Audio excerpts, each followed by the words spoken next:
Chapter 5. Natural Born Leader. A year after graduating from high school, I went to live with my older sister, Shan. The year was 2003. I was legally an adult and desperate to become my own man. My big sister had always been there for me throughout my childhood. She was actually the one that I received what cool-looking name brand clothes that I did have to wear to school as a kid. She would pick me up during the summer breaks and take me back to Florida with her and her family. This meant the world to me because it gave me the only escape that I had from my normal environment. At the time, Shan's husband, my brother-in-law, was still in the U.S. Navy. I admired him and his brothers because they were all in the military, and to me, they were real heroes. They each had a wife or a girlfriend, which made them seem even cooler, family men. One day, after talking with my brother-in-law and his twin brother, I made one of the biggest decisions of my life. I decided to try something bold. That's right, you guessed it. I decided to join the military too. After all, I did do very well in high school JROTC, and I wanted to be my own man. The next week following our conversation, I spoke with the recruiter and did the unthinkable for someone like me. Although I was insecure, timid, and passive, I did it.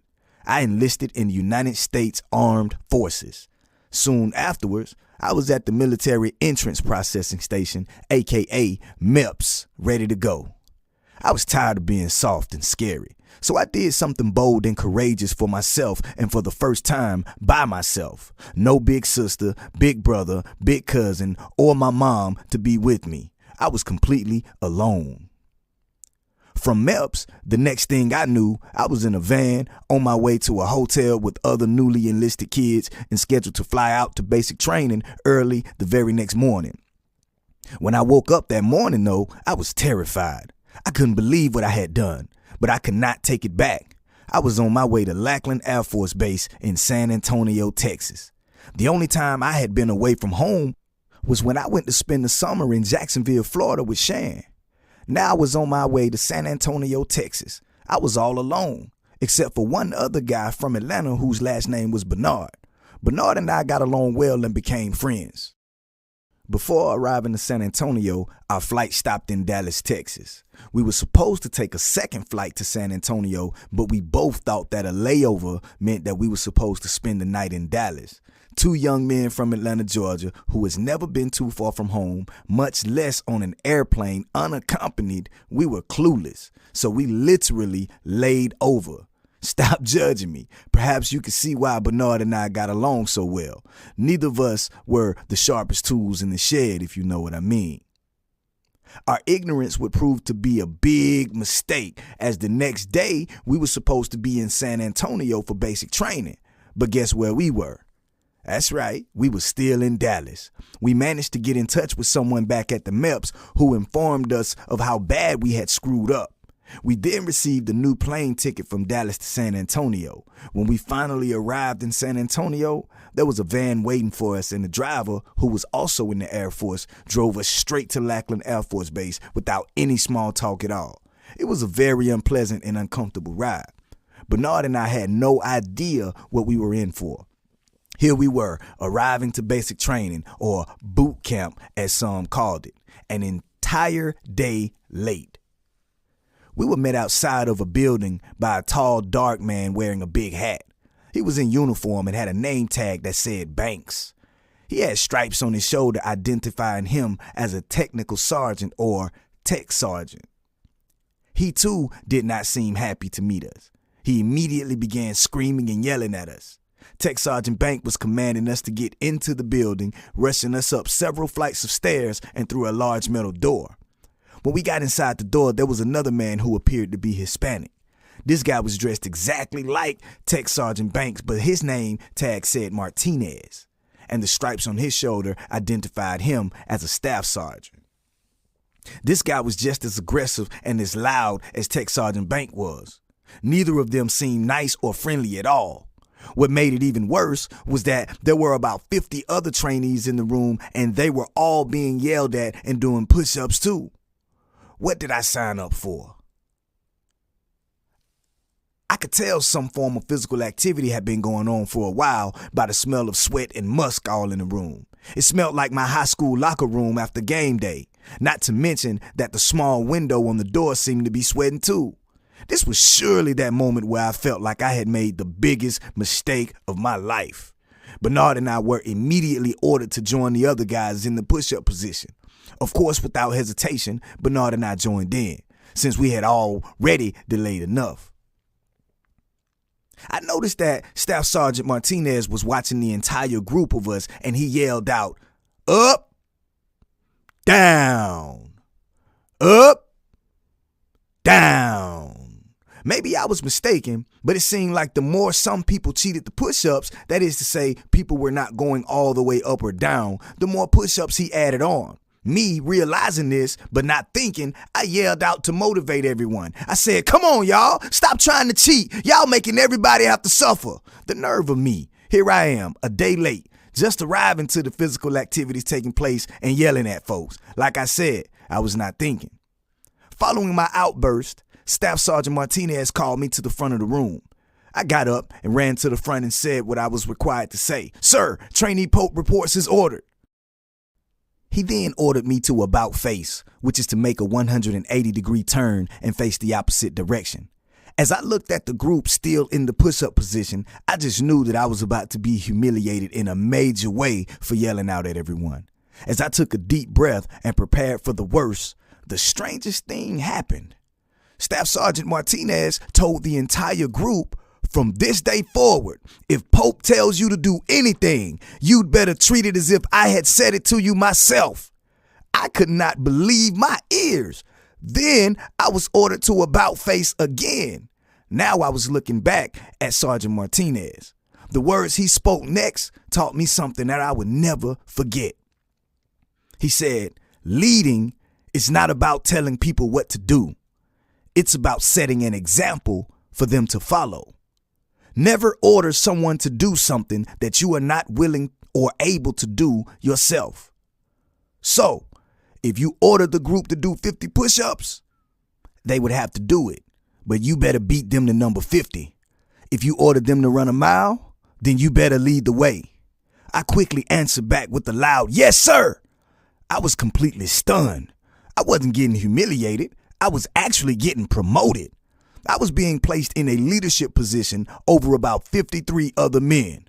My first thought was that this guy has no idea what kind of mistake he is making. He has no idea who I really am. I'm thinking, what is going on here? I had so many other thoughts and questions running through my head. I was not sure that I could do this. I was not sure that I could be a leader. Here I was, after all I had experienced in my childhood, in a leadership role. I had just been made dorm chief. I thought back to all those times I had been rejected, picked on, and bullied. I wanted to back out of this position, but something on the inside of me wouldn't allow me to speak another word. This was yet another defining moment in my life. What happened next would prove that I had not made a mistake, but one of the best decisions in my life. As the time went by, I not only got stronger physically, but I also got stronger mentally and emotionally too. I endured training that I would never have tried on my own. I conquered all sorts of fears. I even gained respect from my other training instructors in basic training, as well as my entire group of peers. This feeling was comparable to none I had ever felt before.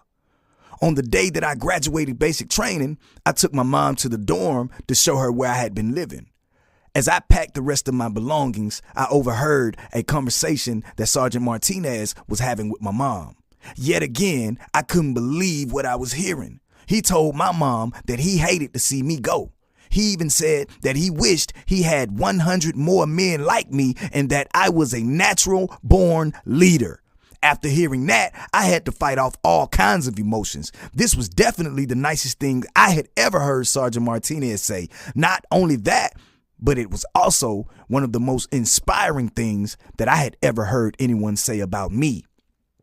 I couldn't show the emotions that I felt because, after all, I was now officially an airman in the United States Air Force, and I had been trained to control my emotions and show no weakness. But talk about an eye-opening experience. After basic training was technical training, or tech school as we called it. This is where I would experience an in-depth training for my specific career field, which was security forces. Imagine that, from insecure, timid, and passive to one of the most aggressive and physical career fields in the Air Force. I was definitely not the same kid that I was when I entered basic training. Demont was actually becoming a man and a respected member of the world's most powerful military. What was really surprising to me is that the leadership training did not end in basic training. It actually continued. I went from being a dorm chief over about 53 men to a squadron yellow rope, which meant that while at tech school, I was over about 120 other men and women that were also in training. This was pivotal because some of these men and women had prior service experiences in other branches of the military, such as Army, Navy, and Marines. But here I was supervising them. I learned how to correctly supervise and lead a large group of people that were from various walks of life. I learned that leadership was not all about doing everything by myself. I learned how to delegate authority and responsibilities. This meant identifying others with leadership abilities and sharing the overall responsibility of leading the group with them. I selected 3 green ropes that would receive orders from me and assist me with making sure that the other 120 men and women in our squadron were in compliance. This went on for weeks, and then something changed. I went from wearing a yellow rope to wearing a red rope. This was the most significant thing that happened to me while at tech school. This was not just a promotion. This was a promotion to the highest leadership position that could be held by an airman in training at tech school.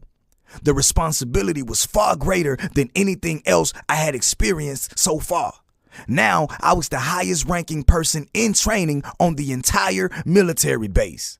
I would now be receiving my orders directly from the sergeants that were on duty.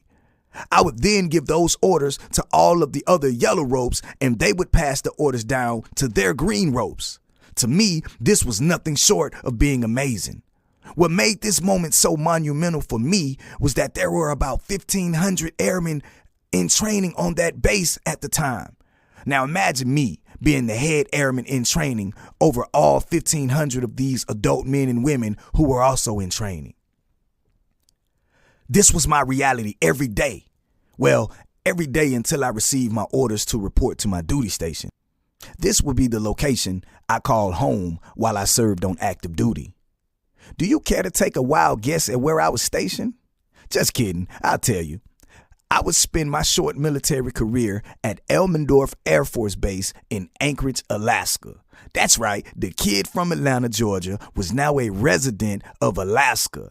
It would be there that I would experience my first and only deployment. I received a call from my leadership ordering me to quickly pack and prepare to be deployed to an undisclosed location for a mission that I cannot discuss details about to this day. The deployment was a TDY assignment, which meant temporary duty. I was now a real airman that had completed real training during active wartime, and now I was on my way to carry out a real mission on a real deployment. Other than the fact that the mission was successful, that is all I am at liberty to comment about related to that assignment.